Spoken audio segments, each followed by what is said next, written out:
Assalamualaikum warahmatullahi wabarakatuh. Saya Mutiara Naila Aurora dari kelas 12-1.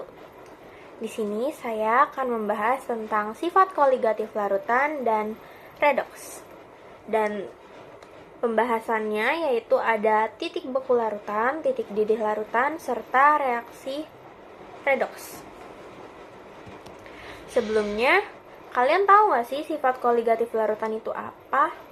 Sifat koligatif larutan yaitu sifat larutan yang tidak bergantung pada jenis zat terlarut, tetapi bergantung pada konsentrasinya. Sifat koligatif larutan itu ada dua jenis. Yang pertama larutan elektrolit dan yang kedua larutan non-elektrolit. Larutan elektrolit itu merupakan larutan yang bisa menghantarkan arus listrik, sebab larutan elektrolit dapat menghasilkan ion-ion. Contoh dari larutan elektrolit yaitu ada garam atau NaCl yang dilarutkan ke dalam air.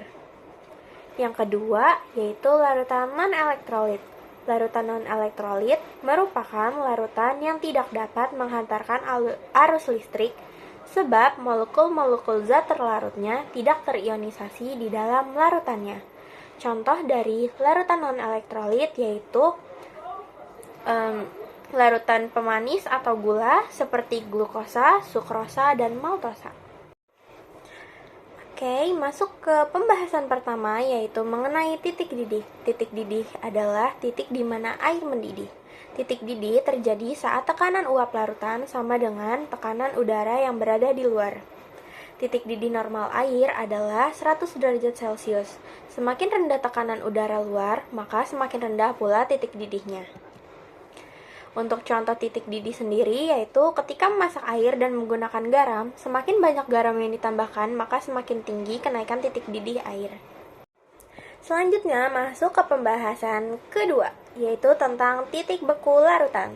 Titik beku larutan adalah titik di mana air mulai membeku. Titik beku normal suatu zat merupakan suhu ketika zat tersebut meleleh atau membeku pada tekanan 1 atm atau keadaan normal.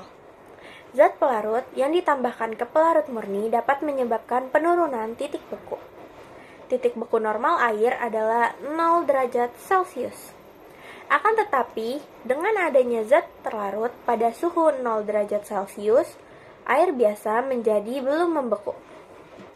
Untuk contohnya sendiri yaitu pada saat musim salju, menaburkan garam di jalanan musim dingin dapat menurunkan titik beku es.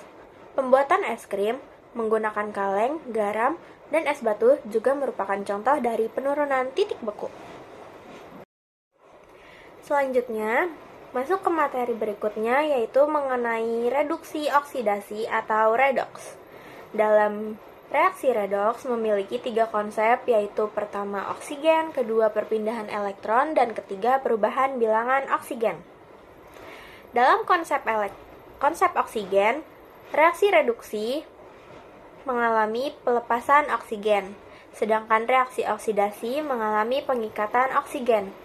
Kemudian dalam konsep perpindahan elektron, reaksi reduksi mengalami penangkapan elektron, dan reaksi oksidasi mengalami sebaliknya yaitu pelepasan elektron.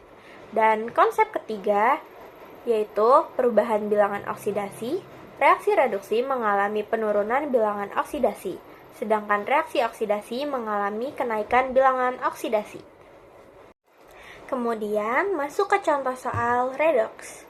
Diketahui MnO4- plus Cl- plus H+ menjadi Mn2+ plus Cl2 plus H2O.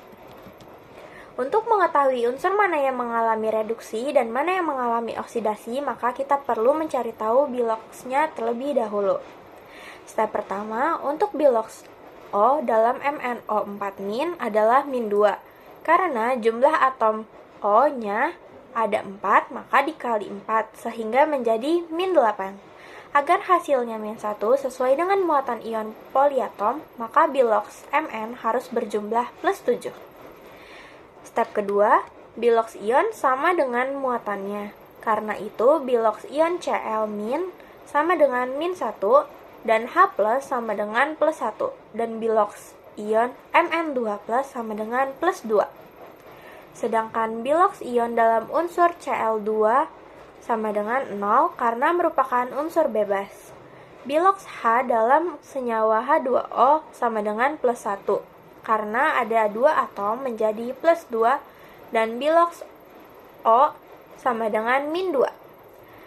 Kemudian, setelah menentukan bilox, kita dapat mengetahui unsur yang mengalami reduksi yaitu Mn dan yang mengalami oksidasi adalah Cl.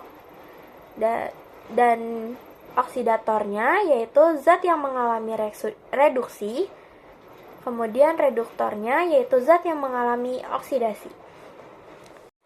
Oke, sekian pembahasan mengenai sifat koligatif larutan dan reduksi oksidasi atau redoks dari saya. Kurang lebihnya mohon maaf.